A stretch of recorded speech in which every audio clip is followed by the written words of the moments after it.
చాలా చాలా ఇంపార్టెంట్ అండి. ఎందుకంటే బేసిక్గా one of the most important sector ఏంటంటే హెల్త్. ఎందుకు ప్రతిరోజు కూడా ప్రజలకి ఆరోగ్యము ముఖ్యం, వాళ్ళ ప్రాణాలు ముఖ్యము. అలాంటి శాఖని భారతీయ జనతా పార్టీకి ఇచ్చారు. ఎందుకంటే హెల్త్ సెక్టర్ సంబంధించి కేంద్రం నుంచి కూడా పెద్ద ఎత్తున ప్రాజెక్టులు తెచ్చుకోవచ్చు. అలాగే సత్యకుమార్ గారికి సంబంధించి ఆయన Bharatiya Janata party national secretary లాగా ఉన్నారు.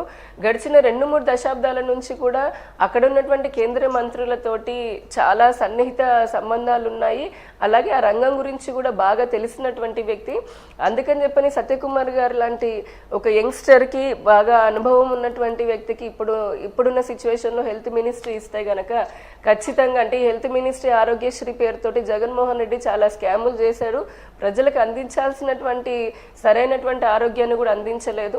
వాటన్నిటిని కరెక్ట్ చేస్తూ ఇన్ఫాక్ట్ అన్ని శాఖల్లోనూ తప్పులు జరిగాయి, అవినీతి జరిగింది. ఇప్పుడున్నటువంటి ప్రతి మినిస్టరు ఒక్కొక్క శాఖని దాన్ని కరెక్ట్ చేసుకుంటూ రావాలి. కేంద్రంలో చూస్తే మన రామ్మోహన్ నాయుడు గారికి సివిల్ ఏవియేషన్ ఇచ్చారు. అలాగే పెమ్మసాని గారు ఫస్ట్ టైం అయినప్పటికీ కూడా ఆయనకి చాలా ఇంపార్టెంట్ రూరల్ డెవలప్మెంట్ ఇచ్చారు. పక్కనున్న తెలంగాణలో చూస్తే కనుక మనకి ఉక్కుకు సంబంధించిన ఇండస్ట్రీస్కి సంబంధించి ఇక్కడ కూడా శ్రీనివాస్ వర్మ బీజేపీ ఎంఓఎస్ లాగా ఇచ్చారు. అంటే బేసిక్గా తెలుగు స్టేట్స్లో చూస్తే మన రాష్ట్రంలో ఏవియేషన్ అంతకు ముందు ఉన్నప్పుడు 2014 నుంచి 19 వరకు చాలా జెట్ స్పీడ్ తోటి ఎయిర్పోర్ట్స్ నిర్మించడము, అలాగే కేంద్ర ప్రభుత్వం ఉడాన్ స్కీమ్ లో చిన్న ఎయిర్పోర్ట్స్ కూడా నిర్మించడము, సామాన్య ప్రజలకి అందుబాటులోకి ఏవియేషన్ అంటే వాళ్ళకి ఆకాశంలో ఎగరాలన్న కోరిక ఉంటుంది. సో ఇప్పుడు రామ్మోహన్ నాయుడు గారు కూడా ఉండటంతో మన రాష్ట్రం నుంచి ఉండటంతో అలాగే దేశానికి కూడా మంచి ఎయిర్పోర్ట్ కనెక్టివిటీ పెరుగుతుంది. ఇట్లా అన్ని శాఖలు చాలా బ్యాలెన్స్డ్ గా ఉన్నాయి. సవాళ్ళు ఉన్నప్పటికీ వీరందరూ కూడా మంచి నడిపించే నాయకత్వం ఉంది కాబట్టి hopefully the state will progress చూద్దాం. ఒక బ్రేక్ తీసుకుందాం, జనసేనతో కూడా మాట్లాడదాం. చిన్న విరామం, చర్చ కొనసాగుతుంది. మరి ఏం చేస్తారు అన్నదే చాలా ఆసక్తికరంగా మారింది. ఇక ఈ కొత్త కేబినెట్ 4.0లో చాలా ప్రత్యేకత ఉంది. నవ్యాంధ్రను రూపొందించబోతున్నటువంటి ఈ టీం జాగ్రత్తగా మనం గమనిస్తే నవతరానికి బరువు బాధ్యతలు అప్పగించారు. అలాగే సీనియర్లను సమన్వయం చేసుకుంటూ వాళ్ళ అనుభవాన్ని పరిగణలోకి తీసుకుంటూ కూడా ఈ టీం రూపొందించారు.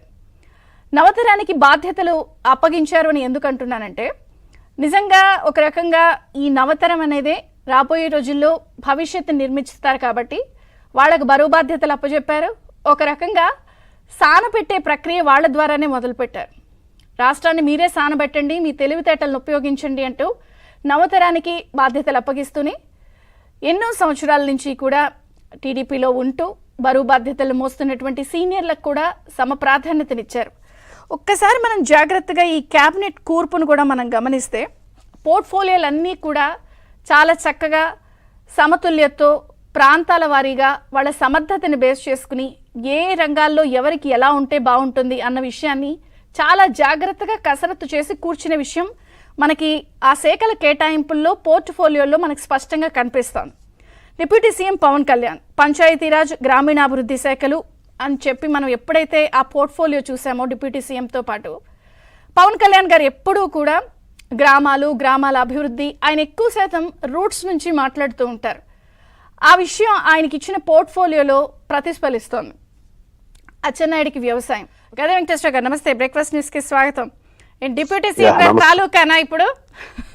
డిప్యూటీ సీఎం గారు ఇప్పుడు బయట అంతా అలాగే మాట్లాడుకుంటున్నారు, పలానా వాళ్ళ తాలూకా, ఎమ్మెల్యే గారి తాలూకా, మినిస్టర్ తాలూకా. ఇప్పుడు మీరు డిప్యూటీ సీఎం గారి తాలూకా ప్యానెల్లో కూర్చున్నారు.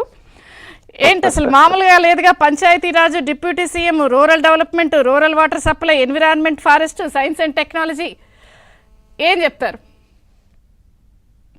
ఏదో 100 సినిమాలు బుక్ అయినట్టు ఉంది అసలు ఈ పోర్ట్ఫోలియోలు చూస్తుంటే. ముందుగా మీకు అలానే ప్యానల్ ఉన్నటువంటి పెద్దలందరికీ కూడా శుభోదయం. ఖచ్చితంగా అండి, మేము కోరుకున్నది ఏంటంటే జనసేన పార్టీ ఎప్పుడు కూడా జనసేన పార్టీ నాయకుడు నోట్లోంచి వచ్చేది మార్పు. ఈ రాష్ట్రంలో రాజకీయాల్లో ఒక మార్పు తీసుకురావాలనే ప్రిన్సిపల్ తో మేము స్టార్ట్ అయ్యాం, మా జర్నీ స్టార్ట్ చేసాం. మేము ఇవాళ అదే కోరుకుంటున్నాం.